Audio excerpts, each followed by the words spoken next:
చాలా మంది ప్రతిరోజు అల్పాహారంగా ఇడ్లీలు, దోసలు ఇంకా అనేక రకాల ఆయిల్ ఫుడ్ తినడాన్ని అలవాటు చేసుకున్నాం. అయితే ఇవన్నీ తినకుండా ఒక సింపుల్ టెక్నిక్ పాటిస్తూ ఆరోగ్యానికి చాలా మేలు చేసే చద్దన్నం తయారు చేసుకొని మీ ఆరోగ్యాన్ని కాపాడుకోవచ్చు.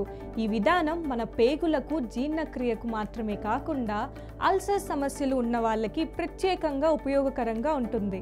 మొదటగా సాయంత్రం 4 గంటల సమయంలో అన్నం వండి పెట్టాలి. ఆ అన్నంలో పాలను కలిపి అందులో కాస్త పెరుగు వేసి ఉంచాలి. మరుసటి రోజు ఉదయం 8 గంటలకు ఆ పెరుగన్నం బాగా పులిసిపోతుంది.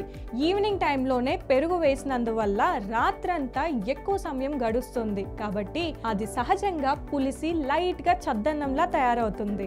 ఇది తినేటప్పుడు కొంచెం జీలకర్ర పొడి, చిన్న ముక్కలుగా తరిగిన ఉల్లిపాయ, ఒక పచ్చిమిరపకాయ చిన్న ముక్కలు కలిపి తింటే రుచి మరింతగా పెరుగుతుంది. ఈ పుల్ల పెరుగన్నంలో ఆరోగ్యకరమైన బ్యాక్టీరియా, ముఖ్యంగా లాక్టోబాసిల్లస్, యాసిడోఫిలస్ వంటి మంచి బ్యాక్టీరియా పెరుగుతాయి.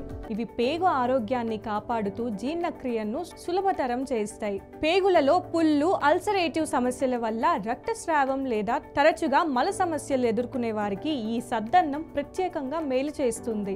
రక్తస్రావాన్ని తగ్గించి మల ప్రవాహాన్ని నియంత్రించడంలో సహాయపడుతుంది.